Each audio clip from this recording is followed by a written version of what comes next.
El presidente de México, Andrés Manuel López Obrador, sigue esperando una respuesta por parte de la Organización de las Naciones Unidas y de la Corte Internacional sobre el asalto que hizo Ecuador en la embajada mexicana.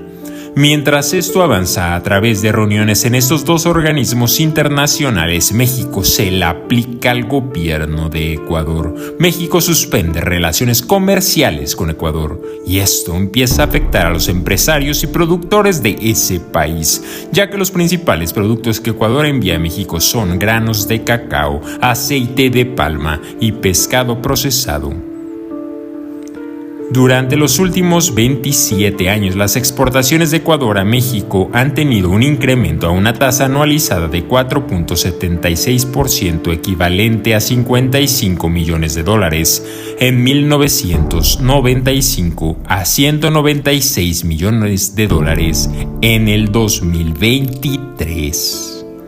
Mientras que los productos que México envía a Ecuador son los siguientes: máquinas y aparatos mecánicos, vehículos y partes, máquinas y aparatos eléctricos, cosméticos, plásticos y sus manufacturas, manufacturas de hierro y acero, caucho y sus manufacturas, alimentos de comida rápida, aparatos quirúrgicos y medicamentos.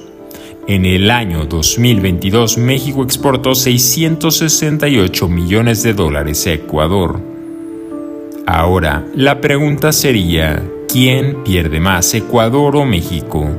Obviamente, el país de Ecuador sale perdiendo y por mucho.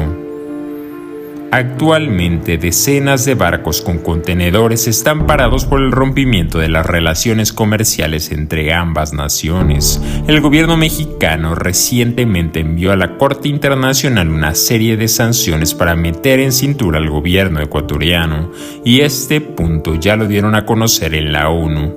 El secretario general de las Naciones Unidas reaccionó ante la pretensión de México, que pidió una eventual expulsión de Ecuador de la Organización de las Naciones Unidas tras el asalto de la embajada mexicana en Quito. En su denuncia ante la Corte Internacional, México solicita excluir a Ecuador de todos los asuntos relativos a la membresía en la ONU. Pero el secretario general de las Naciones Unidas trató de quitar el hierro al conflicto bilateral y dijo que espera que las tensiones entre Ecuador y México sean tratadas mediante el diálogo y lleguen a un acuerdo pacíficamente. You will have seen that over the weekend we issued a statement in which the Secretary General said he's alarmed by the forced entry of Ecuadorian security forces into the premises of the Embassy of Mexico in Quito in Ecuador. The Secretary General reaffirmed the cardinal principle of inviolability of diplomatic and consular premises and personnel, and he also emphasized that this principle must be respected in all cases in accordance with international law. The Secretary General also called for moderation and exhorted both governments to solve their differences through peaceful means. Este hecho es tan grave. Lo que México está haciendo, por instrucciones del señor presidente, queremos poner a prueba el sistema de justicia internacional. Estamos viviendo un momento de suma debilidad en el mundo multilateral y en las relaciones internacionales.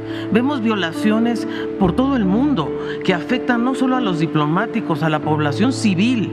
Entonces esto nosotros lo vemos como un evento gravísimo, pero que puede ser un ejemplo de la postura, de qué postura debemos tener como país soberano, independiente, frente al sistema jurídico internacional, por un lado. Y por otro, como bien dice el señor presidente, se nos han sumado muchos países, no solamente de América Latina y el Caribe, prácticamente todos, Estados Unidos, Canadá, Europa, casi todos los países de Europa. Ahora el Medio Oriente se está empezando a sumar, Asia, Pacífico. Entonces, esto es un evento tan grave y tan importante para todos los países, para la convivencia internacional. Nuestra demanda es contra el Estado de Ecuador, no contra ninguna persona en particular. Segundo, nosotros sí hemos suspendido las relaciones comerciales con Ecuador, en el sentido de que estábamos negociando un tratado de libre comercio y esas conversaciones se han suspendido. ¿Qué van a hacer los demás estados en relación al tema económico-comercial? Es una decisión de cada estado y también, yo diría, de los mecanismos regionales como Mercosur, por ejemplo, o en fin. Lo que sí vamos a hacer esta semana, la presidenta Xiomara Castro está convocando una reunión de jefes de Estado para deliberar sobre este tema.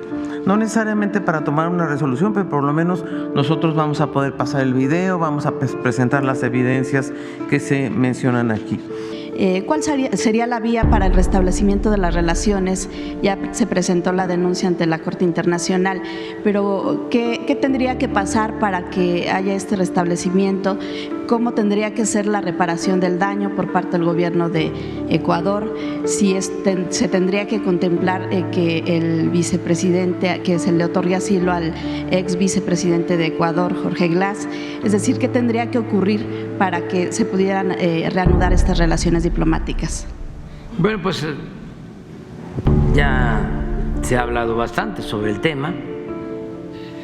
Es un tema lamentable, vergonzoso, porque afecta las relaciones entre pueblos hermanos y además es un mal precedente en el derecho internacional. Ya se ha tratado este asunto. Qué bueno que modificó su postura el gobierno de Canadá, porque inicialmente, igual que el gobierno de Estados Unidos, nada más que todavía estuvo peor el primer comunicado de Canadá que el de Estados Unidos, porque en el caso del primer comunicado de Canadá hablaba de la posible, presunta, tenía una palabra, aparente, cuando se metieron a la embajada, cuando allanaron la embajada, y ellos hicieron aparente violación al derecho internacional. Pero qué bueno que ya, en el caso de Estados Unidos, lo hicieron bien, luego que enviamos pues un fragmento de los videos que suponemos no había visto el presidente Biden, y ya cuando vieron pues, lo que había sucedido en la Casa Blanca, el señor Sullivan, asesor en seguridad, pues sale con una postura de condena muy distinta al primer comunicado, que fue muy ambiguo. Y en el caso de Canadá, lo mismo. Ayer ya hay un comunicado más enérgico, ¿no? Apegado a lo que sucedió. Entonces, ¿qué sigue? Pues hay que esperar que la Corte Internacional de Justicia resuelva sobre nuestra demanda,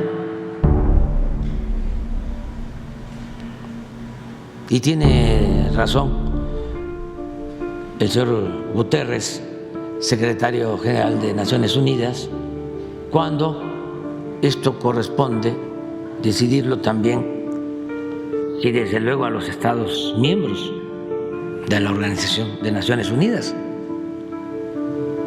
Entonces nosotros acudimos al Tribunal de Justicia, estamos pidiendo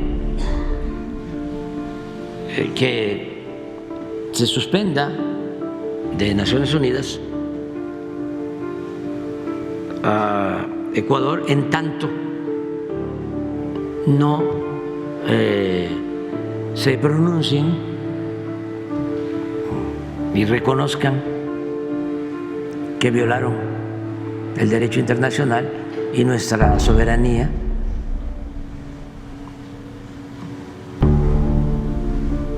Que eso es lo que nosotros queremos. La reparación del daño es, primero, que si lo considera, lo juzga pertinente el Tribunal de Justicia, el Tribunal Internacional de Justicia de La Haya, se le suspenda sus derechos como Estado miembro de Naciones Unidas a Ecuador, en tanto no se pronuncie y ofrezca una disculpa y el compromiso de no repetición. El mejor presidente de la historia, AMLO sí.